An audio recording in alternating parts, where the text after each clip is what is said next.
ਸਤਿ ਸ਼੍ਰੀ ਅਕਾਲ। ਤੁਸੀਂ ਜੁੜੇ ਹੋਏ ਹੋ ਪੰਜਾਬੀ ਰੇਡੀਓ ਯੂਐਸਏ ਦੇ ਨਾਲ ਤੇ ਮੈਂ ਹਾਂ ਪ੍ਰਵੀਨ ਸ਼ਰਮਾ ਲੈ ਕੇ ਹਾਜ਼ਰ ਹਾਂ ਪ੍ਰੋਗਰਾਮ ਖਬਰ ਤੇ ਨਜ਼ਰ। ਖਬਰ ਤੇ ਨਜ਼ਰ ਪ੍ਰੋਗਰਾਮ ਦੇ ਵਿੱਚ ਖਬਰਾਂ ਤੇ ਚਰਚਾ ਕਰਨ ਦੇ ਲਈ ਮੇਰੇ ਨਾਲ ਜੁੜ ਚੁੱਕੇ ਨੇ ਪੰਜਾਬ ਤੋਂ ਪੱਤਰਕਾਰ ਮਿੰਟੂ ਗੁਰਸਰਗਾ ਜੀ।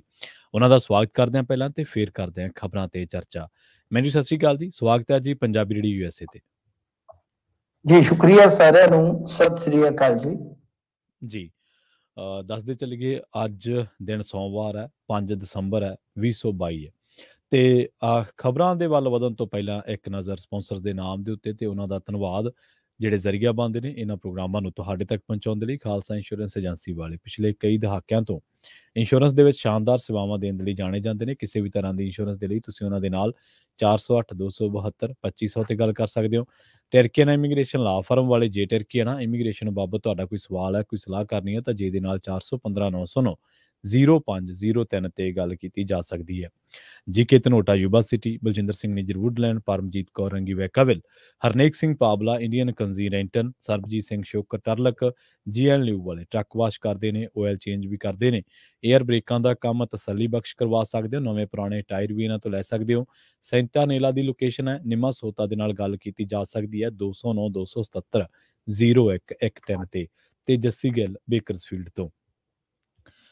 ਮਿੰਟੂ ਜੀ ਖਬਰਾਂ ਦੇ ਵੱਲ ਆਈਏ ਤੇ ਸ਼ੁਰੂਆਤ ਕਰੀਏ ਗੁਜਰਾਤ ਤੋਂ। ਐਗਜ਼ਿਟ ਪੋਲ ਇਸ ਗੱਲ ਦਾ ਦਾਅਵਾ ਕਰ ਰਹੇ ਨੇ ਕਿ ਗੁਜਰਾਤ ਦੇ ਵਿੱਚ ਭਾਜਪਾ ਫੇਰ ਆ ਰਹੀ ਹੈ।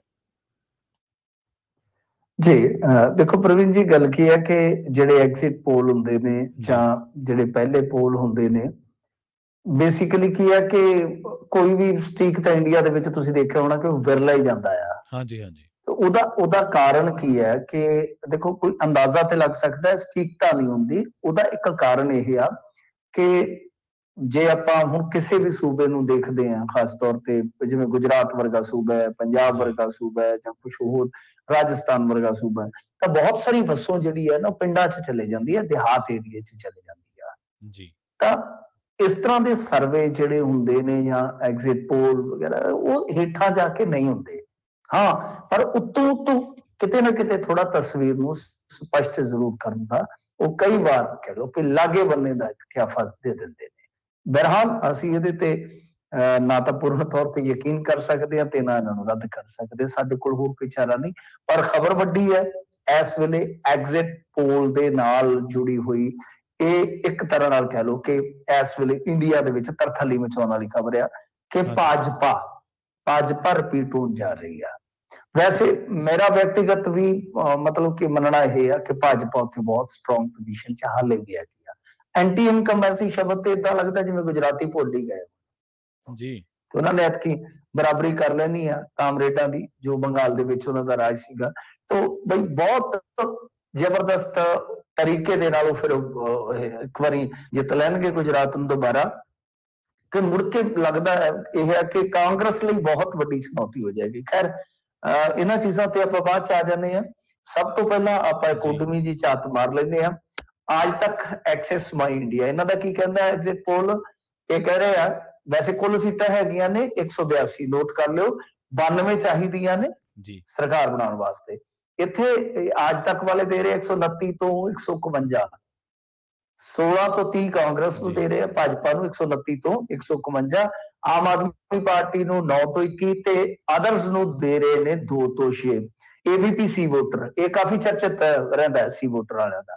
148 ਤੋਂ 128 ਤੋਂ 140 ਦੇ ਰਹੇ ਨੇ ਭਾਜਪਾ ਨੂੰ, ਕਾਂਗਰਸ ਨੂੰ ਇਹ ਦੇ ਰਹੇ ਨੇ 31 ਤੋਂ 43, ਆਮ ਆਦਮੀ ਪਾਰਟੀ ਨੂੰ 3 ਤੋਂ 11 ਤੇ ਜਿਹੜੇ ਅਦਰਸ ਨੇ ਇਹ ਉਹੀ ਹੈ ਸਿਮਿਲਰ, ਲਾ ਲਓ ਕਿ 2 ਤੋਂ 6।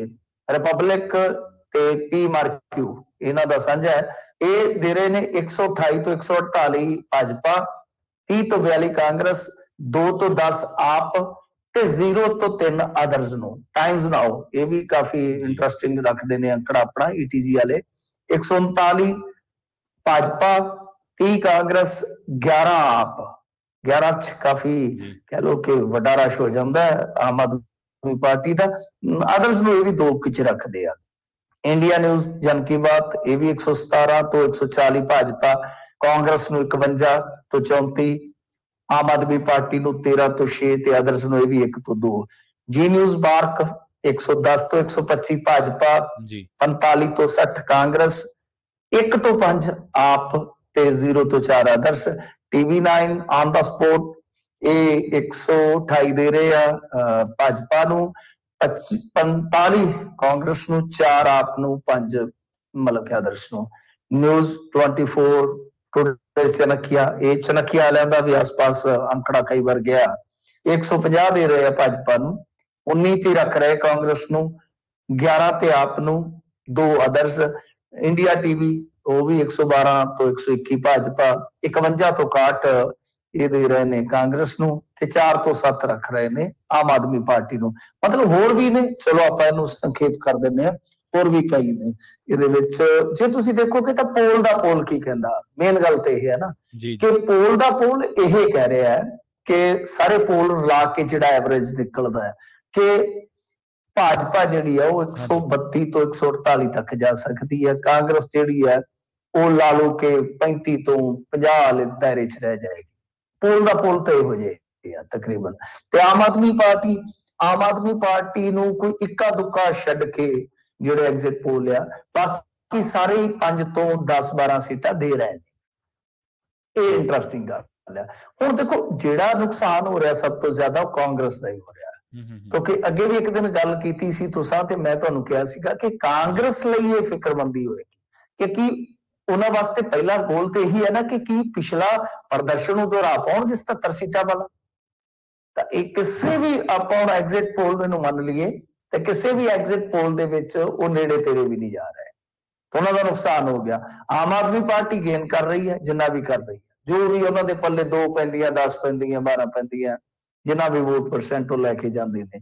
ਤਾਂ ਭਾਜਪਾ ਲਈ ਉਹ ਸੌਖਾ ਰਸਤਾ ਹੋ ਗਿਆ। ਤਾਂ ਇਹਦੇ ਵਿੱਚ ਤੁਸੀਂ ਦੇਖੋਗੇ ਤਾਂ ਪਿਛਲੇ ਮੁਕਾਬਲੇ ਤੇ ਹੁਣ ਦੇ ਮੁਕਾਬਲੇ 'ਚ ਇੱਕ ਅੰਤਰ ਇਹ ਵੀ ਹੈ ਨਾ ਕਿ ਪਾਟੀਦਾਰਾਂ ਦਾ ਉਦੋਂ ਬਹੁਤ ਜ਼ਿਆਦਾ ਗੁੱਸਾ ਸੀਗਾ, ਹੁਣ ਪਾਟੀਦਾਰਾਂ ਦਾ ਗੁੱਸਾ ਠੰਡਾ ਹੋ ਗਿਆ। ਪਾਟੀਦਾਰਾਂ ਦਾ ਇੱਕ ਨੌਜਵਾਨ ਆਗੂ ਹਰਦਿਕ ਉਹਨਾਂ ਦੇ ਨਾਲ ਚਲੇ ਗਿਆ ਭਾਜਪਾ ਵਾਲਿਆਂ ਦੇ, ਜਿਗਨੇਸ਼ ਮੇਵਾਨੀ, ਅਲਪੋਸ਼ ਠਾਕਰ, ਉਹਨਾਂ ਦੇ ਨਾਮ ਸੀਗੇ ਪਿਛਲੇ ਇਲੈਕਸ਼ਨ 'ਚ, ਅੱਜ ਉਹ ਸਾਰੇ ਠੰਡੇ ਪੈ ਗਏ ਨੇ।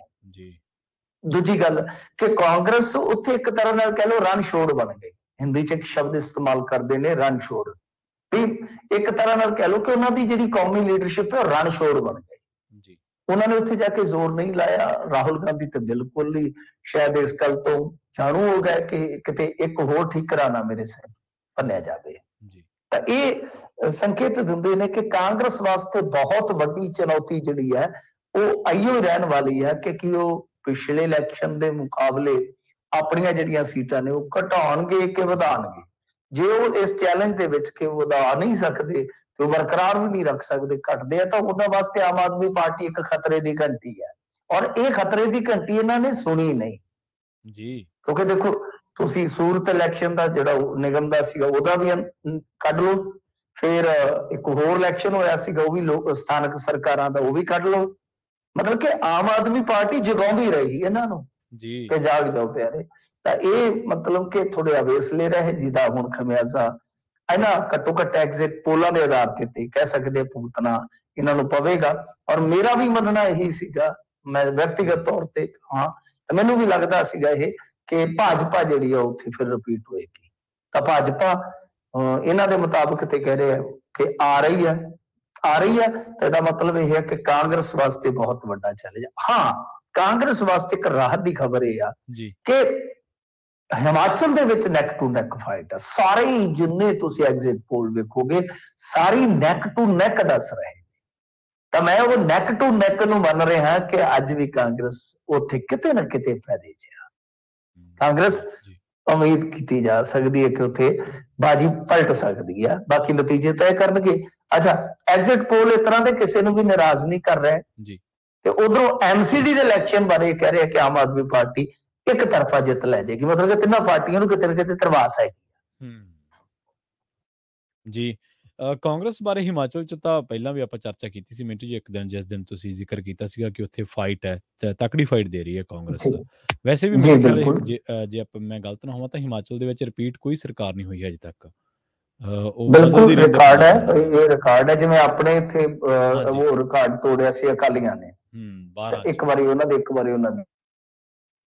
जी जी ਉੱਥੇ ਵੀ जी ਤਕਰੀਬਨ ਲਾ ਲਓ ते ਕਿ 40 ਸਾਲ ਦਾ ਹੀ ਹੈ, 37 ਸਾਲ ਦਾ ਹੀ ਰਿਕਾਰਡ ਹੈ। ਤੇ ਹਾਰਦਿਕ ਤੋਂ ਪਟੇਲ ਜਾਣ ਕਰਕੇ ਉਧਰ ਮਿੰਟੂ ਜੀ ਬਾਦ ਦੀ ਪਾਰਟੀ ਕਾਂਗਰਸ ਨੂੰ ਝਟਕਾ ਲੱਗਿਆ ਜਾਂ ਕਿਵੇਂ? ਹਾਰਦਿਕ ਪਟੇਲ ਕਾਫੀ ਵੋਟ ਲੈ ਗਿਆ ਹੋਣਾ ਖਿੱਚ ਕੇ।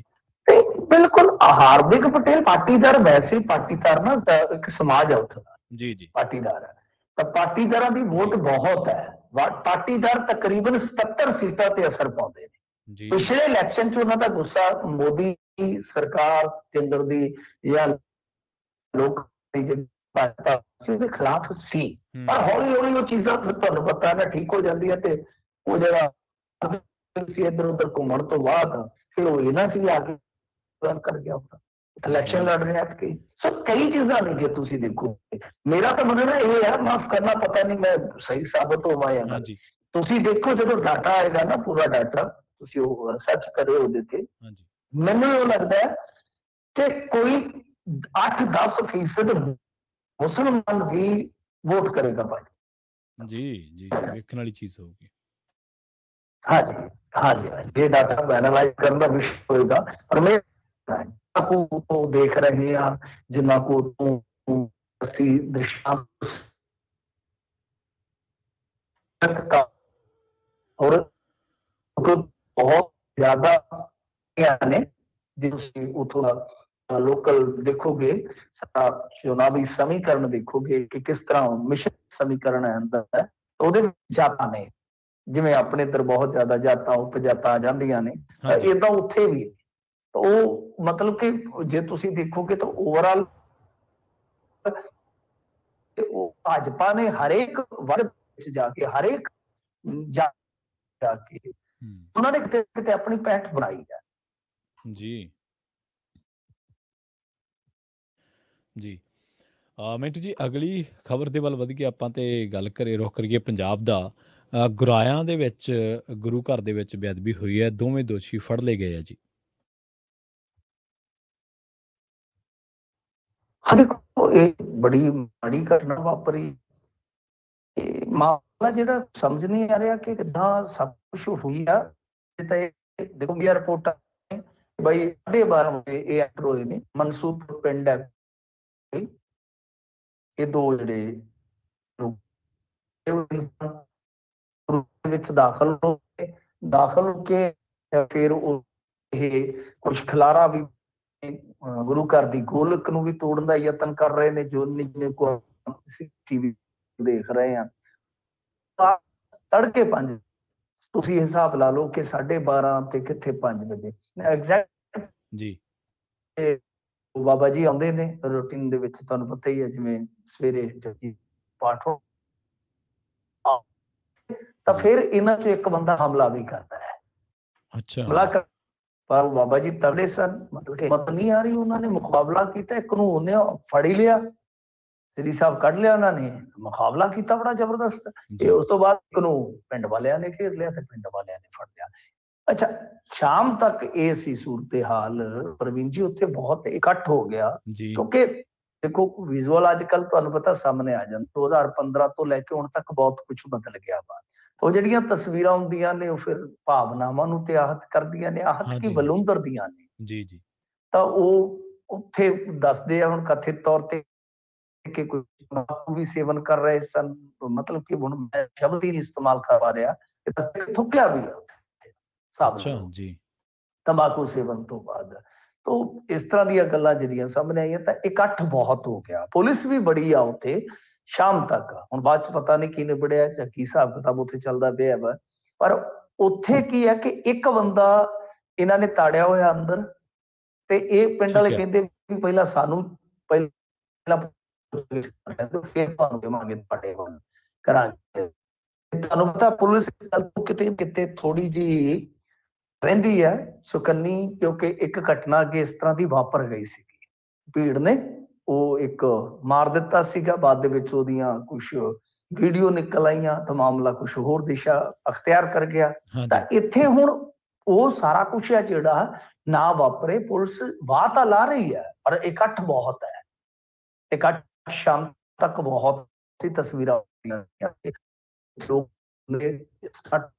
ਲੋਕਾਂ ਦਾ ਰੋਸ, ਲੋਕਾਂ ਦਾ ਰੋਹ ਜਿਹੜਾ ਹੈ, ਉਸ ਤੋਂ ਪਤਾ ਵਾਲੇ ਮਾਰਦਾ ਤਾਂ ਪੁਲਿਸ ਜ਼ੋਰ ਲਾ ਰਹੀ ਹੈ ਕਿ ਇਹਨੂੰ ਦੂਜੇ ਨੂੰ ਵੀ ਹਿਰਾਸਤ 'ਚ ਲੈ ਲਈਏ। ਪੁਲਿਸ ਦੇ ਜਿਹੜੇ ਅਫਸਰ ਸੀ, ਮੈਂ ਉਹਨਾਂ ਦੀ ਇੱਕ ਦੀ ਬਾਈਟ ਸੁਣ ਰਿਹਾ ਸੀ, ਉਹ ਕਹਿ ਰਹੇ ਸਨ ਕਿ ਇਸ ਮਾਮਲੇ 'ਚ ਅਸੀਂ ਗਰੰਟੀ ਦਿੰਦੇ ਹਾਂ ਨਿਆਂ ਹੋਏਗਾ, ਅਸੀਂ ਤਹਿ ਤੱਕ ਜਾਵਾਂਗੇ। ਪਰ ਉਹ ਹੁਣ ਸ਼ਕਲ ਤੋਂ ਤੇ ਇਦਾਂ ਲੱਗਦੇ ਨੇ ਬੰਦੇ ਜਿਵੇਂ ਬਾਹਰੋਂ ਆਇਆ। ਵੈਸੇ ਤੇ ਜੇ ਤੁਸੀਂ ਦੇਖੋ ਕਿ ਆਪਣਾ ਕੋਈ ਵੀ ਬੰਦਾ ਚੋਰ ਚੱਕਾ ਵੀ ਲਾ ਲਓ, ਆਪਣੇ ਸਮਾਜ 'ਚ ਵੀ ਆ ਗਏ ਨੇ, ਆਪਣੇ ਤਾਂ ਸੇਬ ਚੁੱਕਣ ਨੂੰ ਵੀ ਪੈ ਜਾਂਦੇ ਆ।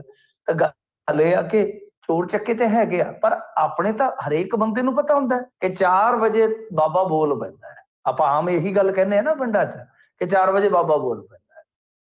ਤਾਂ ਉਹ ਬੰਦੇ 5 ਵਜੇ ਤੱਕ ਆਰਾਮ ਨਾਲ ਆਪਣਾ ਉੱਥੇ ਬੈਠੇ ਕੰਮ ਕਰ ਰਹੇ ਆ। ਇਹ ਕਾਫੀ ਅਜੀਬੋ-ਗਰੀਬ ਸਵਾਲ ਹੈ ਕਿ ਉਹ ਬੰਦੇ ਜਿਸ ਤਰ੍ਹਾਂ ਚੋਰੀ ਦੀ ਮਨਸ਼ਾ ਨਾਲ ਆਏ ਸੀ ਤਾਂ ਇੰਨੀ ਦੇਰ ਉੱਥੇ ਕੀ ਕਰਦੇ ਰਹੇ? ਕਿਉਂਕਿ ਉਹਨਾਂ ਨੂੰ ਇਹ ਤਾਂ ਪਤਾ ਹੋਣਾ ਚਾਹੀਦਾ ਨਾ, ਜੇ ਗੁਰੂ ਘਰ ਦੀ ਗੋਲਕ ਦਾ ਪਤਾ, ਇਹ ਪਤਾ ਹੋਣਾ ਚਾਹੀਦਾ ਕਿ ਸਵੇਰੇ 5 ਵਜੇ ਬਾਬਾ ਜੀ ਜਾਂ 4 ਵਜੇ ਬਾਬਾ ਜੀ ਬੋਲ ਪੈਂਦੇ ਨੇ। तो ये काफी सवाल ने, कौन ने, क्योंकि शक्ल तो ਤਾਂ ਨੌਨ ਪੰਜਾਬੀ ਜੇ ਲੱਗਦੇ ਆ ਕਿ ਇਹ ਨਸ਼ੇੜੀ ਸੀਗੇ, ਚੋਰ ਨੇ, ਜਾਂ ਕੋਈ ਹੋਰ ਮਕਸਦ ਕਿਸੇ ਹੋਰ ਭਾਵਨਾ ਨਾਲ ਆਏ ਆ। ਔਰ ਵੈਸੇ ਅਸੀਂ ਤੇ ਜੀ ਕਰਨਾ ਇਸ ਤਰ੍ਹਾਂ ਦਾ ਇਨਕਾਨ ਜਿਹੜਾ ਪਾਲੀ ਬੈਠੇ ਸੀ ਮਨ ਦੇ ਵਿੱਚ ਕਿ ਜਿਸ ਤਰ੍ਹਾਂ ਦੀ ਹਾਲਤ ਹੋਈ ਪਈ ਆ ਸਾਡੇ ਇੱਥੇ, ਜਿਸ ਤਰ੍ਹਾਂ ਦੇ ਹਾਲਾਤ ਬਣ ਰਹੇ ਨੇ ਕਿ ਕੋਈ ਚੁਚਰੀ ਨਾ ਛੇੜ ਦੇਵੇ। ਕਿਉਂਕਿ ਆਪਾਂ ਦੇਖ ਰਹੇ ਹਾਂ ਨਾ ਕਿ ਪੰਜਾਬ ਇੱਕ ਨਾਜ਼ੁਕ ਦੌਰ 'ਚ ਹੀ ਖਲੋਤਾ ਹੈ। ਕੋਈ ਸਾਡਾ ਦੌਰ ਕੋਈ ਇਹ ਨਹੀਂ ਕਹਿ ਸਕਦੇ ਆਪਾਂ ਕਿ ਬੜਾ ਖੁਸ਼ਗਵਾਰ ਆ। ਬੜੀਆਂ ਇਸ ਵੇਲੇ ਚੁਣੌਤੀਆਂ ਨੇ ਸਾਡੇ ਸਾਹਮਣੇ, ਚਾਹੇ ਉਹ ਸਮਾਜੀ ਮੁਹਾਜ਼ ਤੇ ਹੋਣ, ਚਾਹੇ ਆਰਥਿਕ ਮੁਹਾਜ਼ ਤੇ ਹੋਣ, ਔਰ ਇਸ ਤੋਂ ਇਲਾਵਾ ਭਾਈਚਾਰਕ ਮੁਹਾਜ਼ ਤੇ ਵੀ ਜੇ ਦੇਖੀਏ ਨਾ ਤਾਂ ਕਾਫੀ ਨਾਜ਼ੁਕ ਦੌਰ ਹੈ। ਪਰ ਉਹਦੇ ਵਿੱਚ ਇਸ ਤਰ੍ਹਾਂ ਦੀ ਘਟਨਾ ਉਹ ਤਾਂ ਇੱਕ ਤਰ੍ਹਾਂ ਨਾਲ ਕਹਿ ਲਓ ਕਿ ਬਲਦੀ ਤੇ ਤੇਲ ਸਾਬਤ ਹੋ ਸਕਦੀ ਹੈ। ਹੁਣ ਦੇਖਣਾ ਹੋਏਗਾ ਕਿ ਸਰਕਾਰ ਇਸ ਬਾਬਤ ਕੀ ਕਰਦੀ ਆ। ਔਰ ਸਰਕਾਰ ਕੁਝ ਵੀ ਨਹੀਂ ਕਰ ਰਹੀ, ਨਾ ਤਾਂ ਇਹਨਾਂ ਘਟਨਾਵਾਂ ਨੂੰ ਰੋਕਣ 'ਚ ਉਹ ਸਫਲ ਹੈ ਤੇ ਨਾ ਹੀ ਕੋਈ ਕਰੜਾ ਕਾਨੂੰਨ ਬਣਾਇਆ ਜਾ ਰਿਹਾ, ਕਿਉਂਕਿ ਕਾਨੂੰਨ ਤਾਂ ਉਹੀ ਹੈ ਨਾ 295।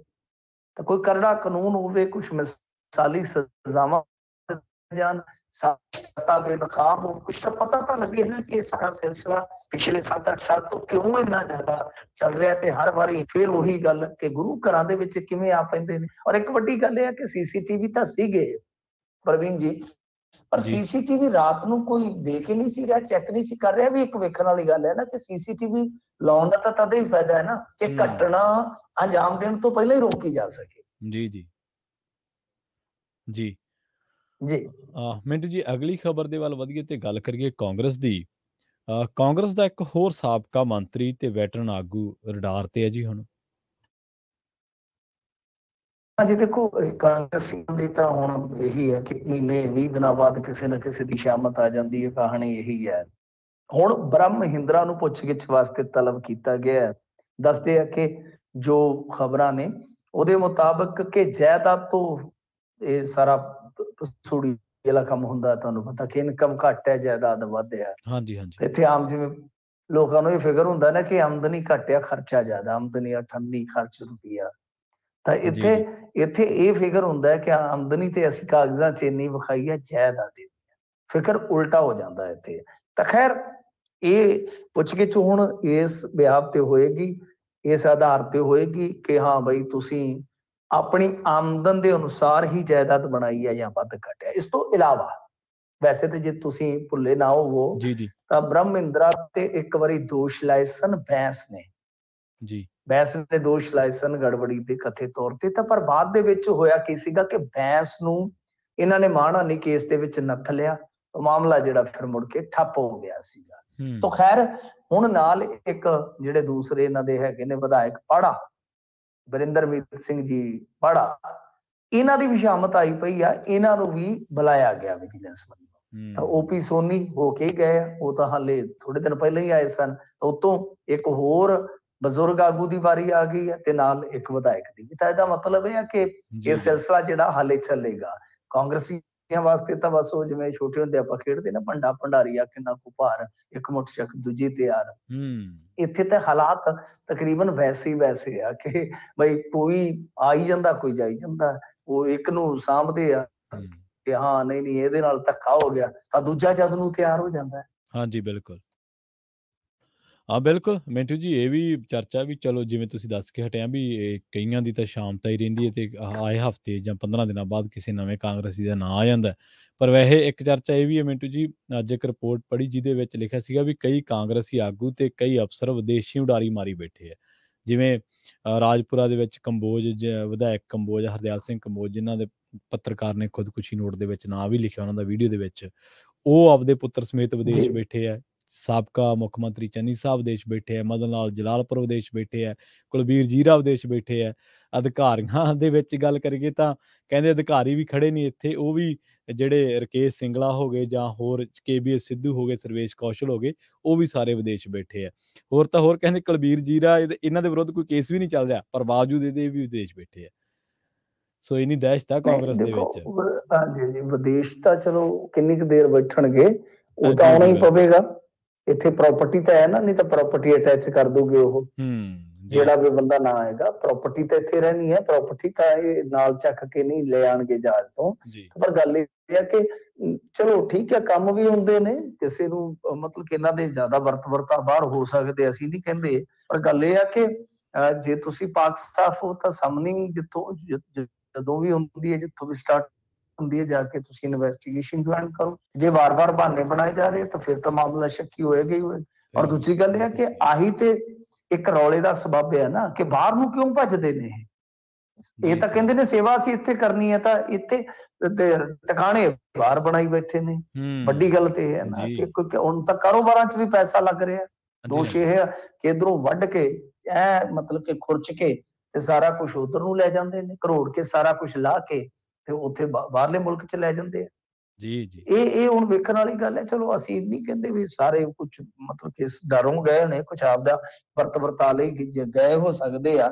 ਪਰ ਮਸਲਾ ਤੇ ਇਹੋ ਹੀ ਹੈ ਕਿ ਇਹ ਜਿਹੜੇ ਸੇਵਾਦਾਰ ਆ, ਹੁਣ ਇਹਨਾਂ ਨੂੰ ਬੰਦਾ ਪੁੱਛੇ ਕਿ ਤੁਹਾਡੀ ਸੇਵਾ ਇੱਥੇ ਕੌਣ ਸਾਂਭਦਾ? ਤੁਸੀਂ ਤਾਂ ਕਹਿੰਦੇ ਕਿ ਅਸੀਂ ਪੰਜਾਬ ਬਿਨਾਂ ਬਚਦੇ ਹੀ ਨਹੀਂ, ਸੇਵਾ ਬਿਨਾਂ ਤੇ ਅਸੀਂ ਬਚਦੇ ਹੀ ਨਹੀਂ, ਬਿੰਦ ਨਹੀਂ ਨਿਕਲਦਾ ਸਾਡਾ। ਹੁਣ ਕਿਵੇਂ ਚੱਲਦੀ ਹੈ ਸੇਵਾ? ਚਲੋ 6-6 ਮਹੀਨੇ ਹੋ ਗਏ ਤੁਹਾਨੂੰ ਉੱਥੇ ਬੈਠਿਆਂ ਨੂੰ। ਤੇ ਚੰਨੀ ਸਾਹਿਬ ਦਾ ਕੰਮ ਹੀ ਨਿਰਾਲਾ, ਉਹ ਕਹਿੰਦਾ ਮੈਂ ਕਾਂਗਰਸ ਦੇ ਹਾਲਾਤਾਂ ਤੇ ਕਰ ਰਿਹਾ PhD, ਤੇ ਕਾਂਗਰਸ ਦੇ ਹਾਲਾਤ ਦੇਖੋ ਕਿੱਥੇ ਕਿੱਥੇ। ਹਾਂਜੀ ਬਿਲਕੁਲ, ਥੀਸਿਸ ਪੂਰਾ ਕਰਨਾ ਕਹਿੰਦੇ। ਹਾਂਜੀ ਜੀ ਮਿੰਟੂ ਜੀ, ਅਗਲੀ ਖਬਰ ਦੇ ਵੱਲ ਵਧੀਏ ਤੇ ਗੱਲ ਕਰੀਏ ਭਾਜਪਾ ਲੀਡਰਾਂ ਦੀ, ਜਿਨ੍ਹਾਂ ਨੂੰ ਅਦਾਲਤ ਪਾਸੋਂ ਨਹੀਂ ਮਿਲਿਆ ਰਾਹਤ ਦਾ ਗੱਫਾ।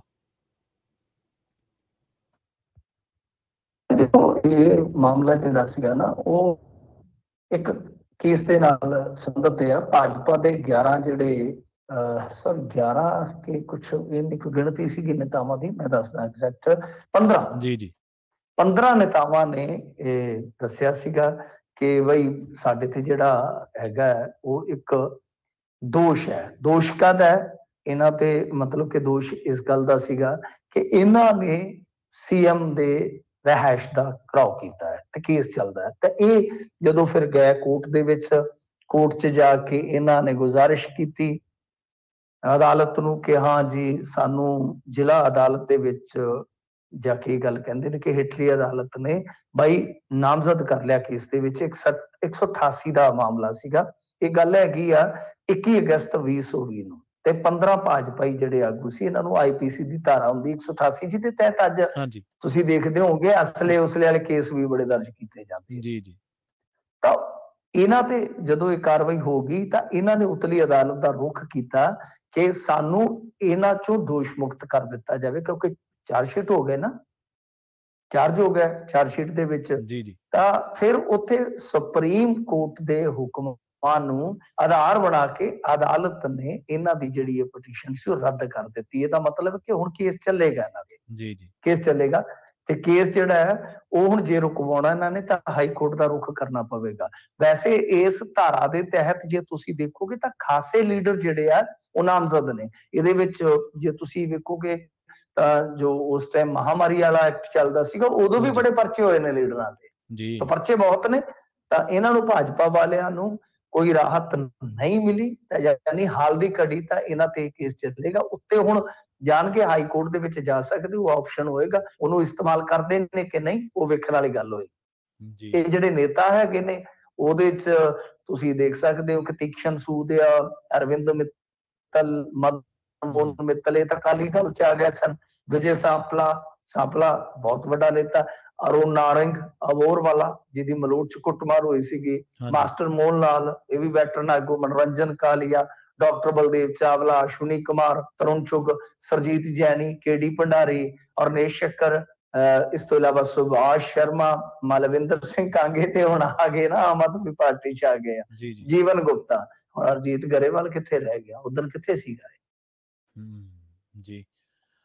ਮਿੰਟੂ ਜੀ ਅਗਲੀ ਖਬਰ ਦੇ ਵੱਲ ਵਧੀਏ ਤੇ ਗੱਲ ਕਰੀਏ ਡਰੋਨ ਦੇ ਰਾਹੀਂ ਜਿਹੜੀ ਘੁਸਪੈਠ ਹੋ ਰਹੀ ਹੈ ਪੰਜਾਬ ਦੇ ਬਾਰਡਰਾਂ ਤੇ ਸਰਹੱਦਾਂ ਤੇ, ਉਹ ਲਗਾਤਾਰ ਵੱਧ ਰਹੀ ਹੈ ਜੀ।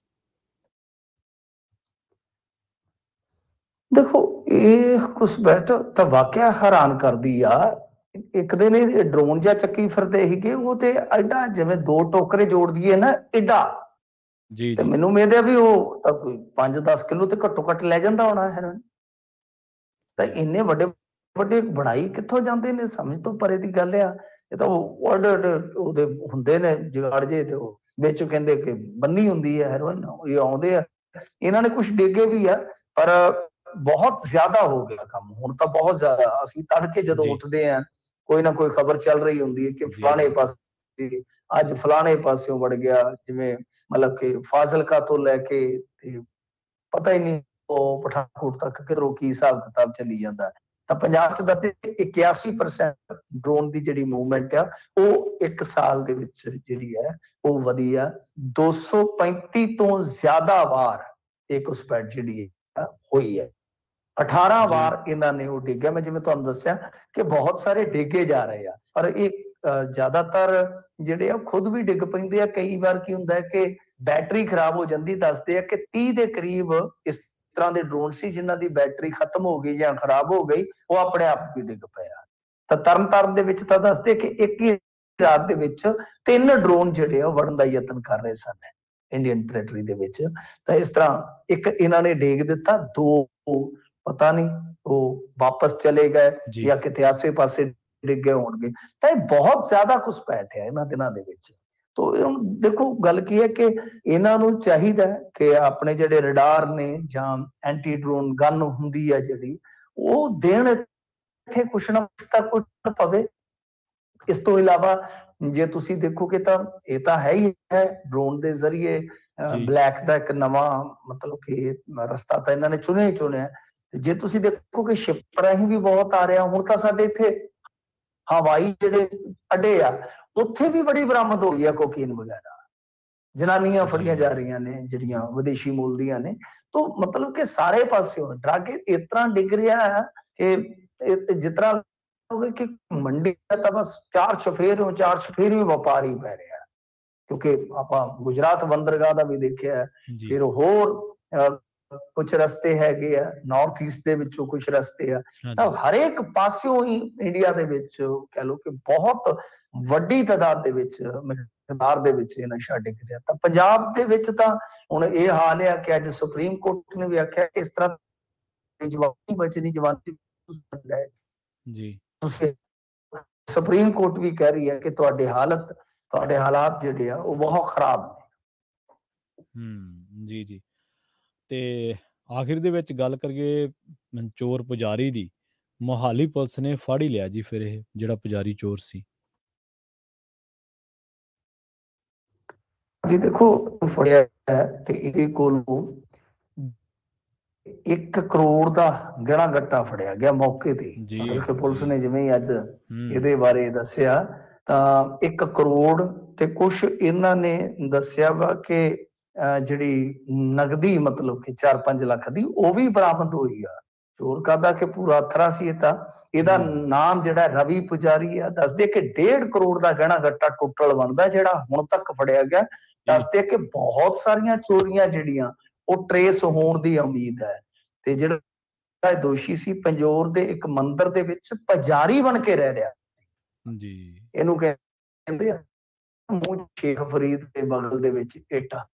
ਤਾਂ ਗੱਲ ਇਹ ਹੈ ਕਿ ਇਹ ਹਾਲਾਤ ਨੇ ਕਿ ਲੋਕ ਚੋਰ ਜਾਨੀ ਚੋਰੀਆਂ ਕਰਕੇ ਤੇ ਧਾਰਮਿਕ ਲਬਾਦੇ ਹੇਠ ਕਿੱਦਾਂ ਲੁਕ ਜਾਂਦੇ ਨੇ। ਇੱਥੇ ਮਸਲਾ ਕੋਈ ਧਰਮ ਵਿਸ਼ੇਸ਼ ਨੂੰ ਬਦਨਾਮ ਕਰਨ ਵਾਲਾ ਨਹੀਂ ਹੈ, ਕਿਸੇ ਵੀ ਧਰਮ ਚ ਹੋ ਸਕਦੇ। ਤਾਂ ਪਹਿਰਾਵਾ ਭੇਖ ਵਖੰਡ ਉਸ ਤਰ੍ਹਾਂ ਦਾ ਕਰ ਲੈਂਦੇ। ਮੋਹਾਲੀ ਪੁਲਿਸ ਨੇ ਇਹਨੂੰ ਜੀ ਗ੍ਰਿਫਤਾਰ ਕੀਤਾ ਹੈ। ਪਿੱਛੇ ਜੇ ਕੋਈ 12-13 ਨਵੰਬਰ ਦੀ ਗੱਲ ਆ, ਫੇਜ਼ 2 ਦੇ ਵਿੱਚ ਇੱਕ ਵਿਅਕਤੀ ਦੇ ਘਰ ਚੋਰੀ ਹੋਈ ਸੀ, ਤੇ ਚੋਰੀ ਵੀ ਐਸੀ ਕਿ ਉਹ ਉੱਤੇ ਸੁੱਤੇ ਸਨ ਫਸਟ ਫਲੋਰ ਤੇ ਗਰਾਊਂਡ ਫਲੋਰ ਤੋਂ ਹੀ ਸਾਰਾ ਕੁਝ ਫੋਲ ਕੇ ਲੈ ਦੱਸਦੇ ਕਿ ਬਹੁਤ ਜੀ ਬਹੁਤ ਸ਼ਾਤਰਾਨਾ ਢੰਗ ਨਾਲ ਚੋਰੀ ਕਰਿਆ ਕਰਦਾ ਸੀਗਾ। ਪਰ ਜਿਸ ਤਰ੍ਹਾਂ ਮੰਨ ਰਿਹਾ ਸੀ, ਮਤਲਬ ਕਿ ਹੈ ਤਾਂ ਛੋਟੀ ਉਮਰ ਦਾ ਹੀ ਹੈ, 39 ਸਾਲ ਕੋਈ ਵੱਡੀ ਉਮਰ ਨਹੀਂ, ਤੇ ਆਪਣੇ ਆਪ ਨੂੰ ਪੁਜਾਰੀ ਬਣਾ ਲੈਂਦਾ ਸੀ ਚੋਰੀਆਂ ਤੋਂ ਬਾਅਦ। ਕਾਫੀ ਮਤਲਬ ਕਿ ਫਿਲਮੀ ਸਟਾਈਲ ਲੱਗਦਾ ਹੈ ਉਹ ਕਹਾਣੀ ਜੀ ਜਾਂ ਮਾਮਲਾ ਜਿਹੜਾ। ਜੀ ਮਿੰਟੂ ਜੀ, ਇਹਨਾਂ ਖਾਸ ਖਬਰਾਂ ਤੇ ਖਾਸ ਜਾਣਕਾਰੀਆਂ ਦੇਣ ਦੇ ਲਈ ਤੁਹਾਡਾ ਬਹੁਤ ਬਹੁਤ ਧੰਨਵਾਦ ਜੀ। ਧੰਨਵਾਦ ਜੀ। ਸੋ ਪ੍ਰੋਗਰਾਮ ਖਬਰ ਤੇ ਨਜ਼ਰ ਦੇ ਪਹਿਲੇ ਹਿੱਸੇ ਦੇ ਵਿੱਚ ਆਪਣੇ ਨਾਲ ਜੁੜੇ ਸਨ ਪੰਜਾਬ ਤੋਂ ਪੱਤਰਕਾਰ ਮਿੰਟੂ ਗੁਰਸਰੀਆ ਜੀ, ਜਿਨ੍ਹਾਂ ਦੇ ਨਾਲ ਆਪਾਂ ਕਈ ਅਹਿਮ ਖਬਰਾਂ ਨੂੰ ਲੈ ਕੇ ਚਰਚਾ ਕੀਤੀ ਹੈ। ਕਈ ਉਹਨਾਂ ਨੇ ਅਹਿਮ ਟਿੱਪਣੀਆਂ ਦਿੱਤੀਆਂ ਨੇ, ਗੁਜਰਾਤ ਚੋਣਾਂ ਤੋਂ ਲੈ ਕੇ ਤੇ ਅਖੀਰ ਤੱਕ ਭੇਸ ਬਦਲਾ ਕੇ, ਕ੍ਰਾਈਮ ਕਰਕੇ ਭੇਸ ਬਦਲਾ ਕੇ ਤੇ ਫਿਰ ਧਾਰਮਿਕ ਕੋਟ ਆਸਰਾ ਲੈ ਕੇ ਰਹਿਣ ਵਾਲੇ ਲੋਕਾਂ ਦੇ ਬਾਰੇ ਗੱਲਬਾਤ ਕੀਤੀ ਹੈ। ਵੇਲਾ ਹੋ ਚੱਲਿਆ ਇੱਕ ਛੋਟੀ ਜਿਹੀ ਬ੍ਰੇਕ ਦੇ ਲਈ ਰੁਕਣ ਦਾ। ਤੁਸੀਂ ਕਿਤੇ ਨਾ ਜਾਓ, ਜੁੜੇ ਰਹੋ ਪੰਜਾਬੀ ਰੇਡੀਓ USA ਦੇ ਨਾਲ। ਅਸੀਂ ਹੁਣੇ ਪਰਤਾਂਗੇ ਇੱਕ ਸ਼ਾਰਟ ਬ੍ਰੇਕ ਤੋਂ ਬਾਅਦ।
ਬ੍ਰੇਕ ਤੋਂ ਬਾਅਦ ਇੱਕ ਵਾਰ ਮੁੜ ਤੋਂ ਤੁਹਾਡਾ ਸਾਰਿਆਂ ਦਾ ਸਵਾਗਤ ਹੈ। ਤੁਸੀਂ ਜੁੜੇ ਹੋਏ ਹੋ ਪੰਜਾਬੀ ਰੇਡੀਓ USA ਦੇ ਨਾਲ ਤੇ ਮੈਂ ਹਾਂ ਪ੍ਰਵੀਨ ਸ਼ਰਮਾ। ਪ੍ਰੋਗਰਾਮ ਖਬਰ ਤੇ ਨਜ਼ਰ ਦੇ ਵਿੱਚ ਆਪਾਂ ਗੱਲਬਾਤ ਕਰਦੇ ਹਾਂ ਕੁਝ ਹੋਰ ਅਹਿਮ ਖਬਰਾਂ ਨੂੰ ਲੈ ਕੇ।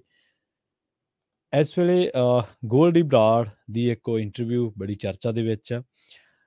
ਉਸ ਬਾਬਤ ਕਈ ਵੱਡੇ ਅਦਾਰਿਆਂ ਨੇ ਵੀ ਲਿਖਿਆ ਹੁਣ ਆਪਣੀਆਂ ਵੈਬਸਾਈਟਸ ਦੇ ਉੱਤੇ ਜਾਂ ਨਿਊਜ਼ਪੇਪਰ ਨੇ ਵੀ ਉਹ ਰਿਪੋਰਟ ਸ਼ਾਇਆ ਕੀਤੀ ਹੈ।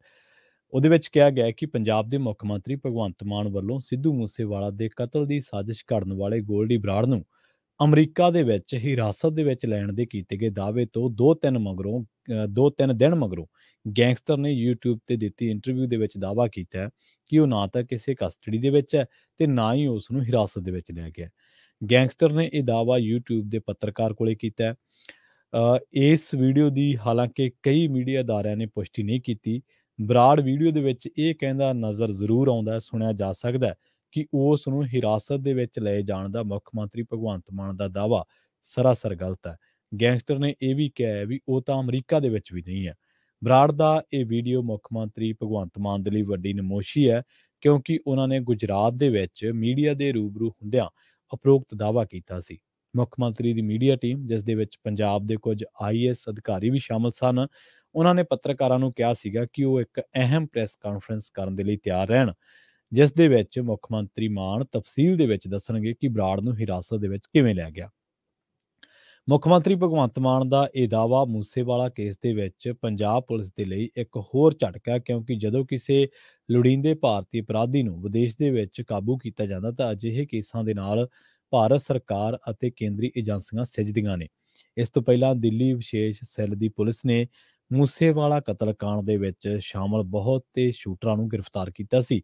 ਮਗਰੋਂ ਇਸ ਕੇਸ ਦਾ ਇੱਕ ਹੋਰ ਮੁਲਜ਼ਮ ਦੀਪਕ ਟੀਨੂ ਪੰਜਾਬ ਪੁਲਿਸ ਦੇ ਸਬ ਇੰਸਪੈਕਟਰ ਦੀ ਮਦਦ ਦੇ ਨਾਲ ਮਾਨਸਾ ਪੁਲਿਸ ਦੀ ਹਿਰਾਸਤ ਦੇ ਵਿੱਚੋਂ ਫਰਾਰ ਹੋ ਗਿਆ ਸੀ। ਉਧਰ ਦੂਜੇ ਪਾਸੇ ਸ਼੍ਰੋਮਣੀ ਅਕਾਲੀ ਦਲ ਦੇ ਆਗੂ ਬਿਕਰਮ ਮਜੀਠੀਆ ਨੇ ਵੀ ਲੰਘੇ ਦਿਨੀ ਦਾਅਵਾ ਕੀਤਾ ਹੈ ਕਿ ਮੁੱਖ ਮੰਤਰੀ ਮਾਨ ਨੇ ਗੋਲਡੀ ਬਰਾੜ ਨੂੰ ਅਮਰੀਕਾ ਦੇ ਵਿੱਚ ਹਿਰਾਸਤ ਵਿੱਚ ਲੈਣ ਬਾਰੇ ਝੂਠ ਬੋਲਿਆ। ਸੂਬੇ ਦੀ ਸੈਰ ਸਪਾਟਾ ਮੰਤਰੀ ਅਨਮੋਲ ਗਗਨ ਮਾਨ ਵੀ ਸ਼ਨੀਵਾਰ ਨੂੰ ਇਹ ਗੱਲ ਕਹਿ ਚੁੱਕੇ ਨੇ ਕਿ ਬਰਾੜ ਨੂੰ ਜਲਦੀ ਭਾਰਤ ਲਿਆਵਾਂਗੇ। ਵੈਸੇ ਜੇ ਮੁੱਖ ਮੰਤਰੀ ਇਸ ਗੱਲ ਦਾ ਦਾਅਵਾ ਕਰੇ ਨਾ ਕਿ ਅਸੀਂ ਫਲਾਂ ਬੰਦੇ ਨੂੰ ਹਿਰਾਸਤ ਦੇ ਵਿੱਚ ਲੈ ਲਿਆ ਜਾਂ ਮੁੱਖ ਮੰਤਰੀ ਦਾ ਕੋਈ ਅਧਿਕਾਰੀ, ਕੋਈ CM ਹਾਊਸ 'ਚੋਂ ਹੀ ਬੰਦਾ ਕੋਈ ਪ੍ਰੈਸ ਕਾਨਫਰੰਸ ਕਰਦੇ ਤਾਂ ਬੰਦੇ ਦੇ ਪੈਰ ਕੰਬ ਜਾਂਦੇ ਆ ਕਿ ਲੈ ਵੀ ਮਿੱਤਰਾ ਹੁਣ ਨਹੀਂ ਬਚਦੇ। ਕਿਉਂਕਿ ਸਰਕਾਰ ਤਾਂ ਜਦੋਂ ਹੁਣ ਮੁੱਖ ਮੰਤਰੀ ਤੋਂ ਵੱਡਾ ਤਾਂ ਅਹੁਦਾ ਕੋਈ ਨਹੀਂ ਸਰਕਾਰ ਦੇ ਵਿੱਚ।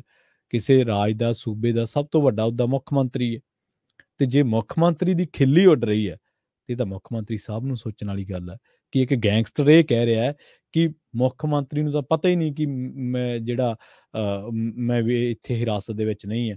ਤੇ ਉਹ ਕਹਿੰਦੇ ਕਿ ਇਹ ਜਿਹੜਾ ਦਾਅਵਾ ਹੈ, ਜੇ ਤੁਸੀਂ ਇੰਟਰਵਿਊ ਸੁਣੋਗੇ ਤਾਂ ਤੁਹਾਨੂੰ ਇਹ ਜਿਹੜੀ ਰਿਪੋਰਟ ਮੈਂ ਪੜ੍ਹ ਕੇ ਸੁਣਾਈ ਹੈ ਇਹਦੀ ਬਾਬਤ ਬੜੀ ਤਫਸੀਲ ਦੇ ਨਾਲ ਚੀਜ਼ਾਂ ਹੋਰ ਮਿਲ ਜਾਣਗੀਆਂ। ਤਾਂ ਇਹ ਕਹਿੰਦਾ ਕਿ ਮੁੱਖ ਮੰਤਰੀ ਨੂੰ ਤਾਂ ਪਤਾ ਹੀ ਨਹੀਂ, ਦਾਅਵਾ ਉਹਦਾ ਸਰਾਸਰ ਗਲਤ ਆ। ਤੇ ਗੋਲਡੀ ਬਰਾੜ ਨੇ ਤਾਂ ਬਹੁਤ ਹੋਰ ਵੀ ਗੱਲਾਂ ਕਹੀਆਂ ਨੇ ਪੰਜਾਬ ਦੇ ਹਾਲਾਤਾਂ ਨੂੰ ਲੈ ਕੇ, ਮਾਨ ਸਰਕਾਰ ਨੂੰ ਲੈ ਕੇ। ਪਰ ਇਹ ਮਾਨ ਸਰਕਾਰ ਦਾ ਫਰਜ਼ ਹੈ ਕਿ ਸਿੱਧੂ ਮੂਸੇਵਾਲਾ ਕਤਲ ਮਾਮਲੇ ਦੇ ਵਿੱਚ ਸ਼ੁਰੂ ਤੋਂ ਜੇ ਤੁਸੀਂ ਲੱਗ ਜਾਓ ਇਸ ਕਤਲ ਮਾਮਲੇ ਦੇ ਵਿੱਚ 3 ਸਾਲਾਂ ਦੇ ਵਿੱਚ ਮੂਸੇਵਾਲੇ ਨੂੰ 23 ਧਮਕੀਆਂ ਮਿਲੀਆਂ। ਦਿੱਲੀ ਇੰਟੈਲੀਜੈਂਸ IB ਦੀ ਰਿਪੋਰਟ ਸੀ ਕਿ ਮੂਸੇਵਾਲਾ ਜਦੋਂ ਗੈਂਗਸਟਰ ਫੜਿਆ ਸੀ, ਇੱਕ ਉਹਦਾ ਨਾਮ ਸ਼ਾਹਰੁਖ, ਵਿੱਕੀ ਮਿੱਡੂ ਖੇੜਾ ਕਤਲ ਮਾਮਲੇ ਦੇ ਵਿੱਚ ਗੈਂਗਸਟਰ ਫੜਿਆ ਸੀ ਸ਼ਾਹਰੁਖ। ਉਹਨੇ ਇਸ਼ਾਰਾ ਕੀਤਾ ਸੀਗਾ ਕਿ ਬਹੁਤ ਵੱਡਾ ਕੁਝ ਪਲਾਨ ਹੋ ਰਿਹਾ ਤੇ ਇਹ ਵੀ ਕਿਹਾ ਸੀਗਾ ਕਿ ਜਦੋਂ ਤੋਂ ਮੂਸੇਵਾਲੇ ਦੇ ਮੈਨੇਜਰ ਕਹੇ ਜਾਂਦੇ ਕਥਿਤ ਤੌਰ ਤੇ ਉਹ ਮੁੰਡੇ ਦਾ ਨਾਂ ਆਇਆ ਕਿ ਉਹਨੇ ਸ਼ੂਟਰਾਂ ਦੀ ਮਦਦ ਕੀਤੀ ਤਾਂ ਉਸ ਤੋਂ ਬਾਅਦ ਜਿਹੜੇ ਗਰੁੱਪ ਨੇ ਲਾਰੈਂਸ ਬਿਸ਼ਨੋਈ ਜਾਂ ਹੋਰ ਤਾਂ ਉਹ ਮੂਸੇਵਾਲੇ ਦੇ ਹੋਰ ਵੀ ਜ਼ਿਆਦਾ ਮਗਰ ਪੈ ਗਏ ਨੇ। ਇੰਨੀਆਂ ਰਿਪੋਰਟਾਂ ਹੋਣ ਦੇ ਬਾਵਜੂਦ ਸਰਕਾਰ ਨੇ ਸਿਕਿਉਰਿਟੀ ਘਟਾਤੀ ਤੇ ਸਿਕਿਉਰਿਟੀ ਘਟਾ ਕੇ ਪ੍ਰਚਾਰੀ ਗਈ ਤੇ ਉਸ ਤੋਂ ਠੀਕ 27-28 ਘੰਟਿਆਂ ਬਾਅਦ, ਯਾਨੀ ਕਿ ਇਹ ਗੱਲ ਹੈ 28 ਮਈ ਦੀ, 29 ਮਈ ਨੂੰ ਸ਼ਾਮ ਨੂੰ ਮੂਸੇਵਾਲੇ ਦਾ ਕਤਲ ਹੋ ਜਾਂਦਾ ਹੈ। ਉਸ ਤੋਂ ਬਾਅਦ ਮੂਸੇਵਾਲੇ ਦੇ ਪਿੰਡ ਜੇ ਜਵਾਰ ਕੇ ਤੁਸੀਂ ਰਹਿੰਦੇ ਹੋ ਉਧਰ ਨੇੜੇ ਤੇੜੇ ਜਾਂ ਤੁਸੀਂ ਉੱਥੇ ਵੇਖੋਗੇ ਤਾਂ ਉਹਦੇ 15 ਕਿਲੋਮੀਟਰ ਦੇ ਰੇਡੀਅਸ ਦੇ ਵਿੱਚ ਘੱਟੋ ਘੱਟ ਬਾਹਲੀਆਂ ਨਹੀਂ ਤਾਂ 7-8 ਪੁਲਿਸ ਚੌਂਕੀਆਂ ਪੈਂਦੀਆਂ। ਜਿਵੇਂ ਮਾਨਸਾ ਸ਼ਹਿਰ ਹੋ ਗਿਆ, ਉਧਰ ਜੇ ਹਰਿਆਣੇ ਨੂੰ ਨਿਕਲਦੇ ਆ ਸਰਦੂਲਗੜ੍ਹ ਹੈ, ਇੱਕ ਪਾਸੇ ਝਨੀਰ ਹੈ, ਇੱਧਰ ਬਠਿੰਡੇ ਦੀਆਂ ਕੋਈ ਚੌਂਕੀਆਂ ਆ ਜਾਂਦੀਆਂ। ਇਸ ਤਰ੍ਹਾਂ ਕਈ ਆਲੇ ਦੁਆਲੇ ਪੁਲਿਸ ਚੌਂਕੀਆਂ ਉੱਥੇ ਪੈਂਦੀਆਂ ਵਾ। ਕੋਈ ਜਿਹੜੀ ਹੈ ਬੈਰੀਕੇਟਿੰਗ ਨਹੀਂ ਕੀਤੀ ਗਈ। ਇਹ ਜਿਹੜੀ ਮਾਨਸਾ ਪੁਲਿਸ ਨੇ ਇਸ ਕਤਲ ਤੋਂ ਬਾਅਦ ਖਿਆਲਾ ਕਲਾਂ, ਜਿਹੜਾ ਮਾਨਸਾ ਤੋਂ ਨਿਕਲਦੇ ਜਦੋਂ ਆਪਾਂ ਪਟਿਆਲਾ ਸਾਈਡ ਨੂੰ ਜਾਂਦੇ ਹਾਂ ਤੇ ਖਿਆਲਾ ਕਲਾਂ ਪਿੰਡ ਆਉਂਦਾ, ਉੱਥੇ ਗੈਂਗਸਟਰ ਘੱਟੋ ਘੱਟ 4 ਘੰਟੇ ਲੁਕੇ ਰਹੇ ਖੇਤਾਂ ਦੇ ਵਿੱਚ, ਤੇ ਬਾਅਦ ਦੇ ਵਿੱਚ ਤਾਂ ਇਹ ਵੀ ਖੁਲਾਸਾ ਹੋਇਆ ਕਿ ਪੁਲਿਸ ਦੀਆਂ ਜਿਪਸੀਆਂ ਉਹਨਾਂ ਦੇ ਬਿਲਕੁਲ ਨੇੜ ਦੀ ਲੰਘੀਆਂ, ਪੁਲਿਸ ਨੂੰ ਪਤਾ ਹੀ ਨਹੀਂ ਲੱਗਿਆ। ਸੋ ਇਹ ਇੰਟੈਲੀਜੈਂਸ ਲੈਵਲ ਤੇ ਵੀ ਸਰਕਾਰ ਜਿਹੜੀ ਆ ਉਹ ਫੇਲ ਸਾਬਤ ਹੋਈ ਹੈ। ਤੇ ਇੱਕ ਵਾਰ ਫਿਰ ਜੇ ਗੋਲਡੀ ਬਰਾੜ ਦੀ ਇਹ ਗੱਲ ਸੱਚ ਹੈ ਕਿ ਉਹ ਅਮਰੀਕਾ ਦੇ ਵਿੱਚ ਨਹੀਂ ਹੈ, ਤਾਂ ਇਹਨੇ ਮੁੱਖ ਮੰਤਰੀ ਦੇ ਦਾਅਵੇ ਨੂੰ ਇੱਕ ਤਰੀਕੇ ਨਾਲ ਜਦੋਂ ਸਰਾਸਰ ਗਲਤ ਕਰਾਰ ਦੇਤਾ, ਤਾਂ ਮੁੱਖ ਮੰਤਰੀ ਦੇ ਲਈ ਬਹੁਤ ਵੱਡੀ ਨਮੋਸ਼ੀ ਹੈ। ਕਤਲ ਕਿਸੇ ਦਾ ਵੀ ਹੋਇਆ, ਮੂਸੇਵਾਲੇ ਦਾ, ਚਾਹੇ ਹੋਰ ਕੋਈ ਵਾਰਦਾਤ ਹੋਈ ਹੈ, ਹਰ ਇੱਕ ਨੂੰ ਇਨਸਾਫ ਮਿਲਣਾ ਚਾਹੀਦਾ ਹੈ। ਸੰਦੀਪ ਨੰਗਲ ਅੰਮਿਆਂ ਦੇ ਪਰਿਵਾਰ ਨੂੰ ਵੀ ਇਨਸਾਫ ਮਿਲਣਾ ਚਾਹੀਦਾ ਹੈ। ਦੀਪ ਸਿੱਧੂ ਦੇ ਪਰਿਵਾਰ ਨੂੰ ਵੀ ਇਨਸਾਫ ਮਿਲਣਾ ਚਾਹੀਦਾ, ਪਤਾ ਲੱਗਣਾ ਚਾਹੀਦਾ ਕਿ ਉਹਨਾਂ ਦੇ ਕਾਤਲ ਕੌਣ ਨੇ ਤੇ ਕਿਹਨੇ ਉਹ ਸਾਰੀ ਸਾਜ਼ਿਸ਼ ਰਚੀ। ਤਾਂ ਇਸ ਦੇ ਲਈ ਸਰਕਾਰਾਂ ਨੂੰ ਮੁਸਤੈਦੀ ਦੇ ਨਾਲ, ਸਰਕਾਰਾਂ ਨੂੰ ਪੂਰਾ ਅਲਰਟ ਹੋ ਕੇ ਇਹਨਾਂ ਚੀਜ਼ਾਂ ਤੇ ਇਹਨਾਂ ਕ੍ਰਾਈਮ ਦੇ ਉੱਤੇ ਕੰਮ ਕਰਨਾ ਪੈਣਾ, ਬੜੇ ਸੀਰੀਅਸ ਹੋ ਕੇ।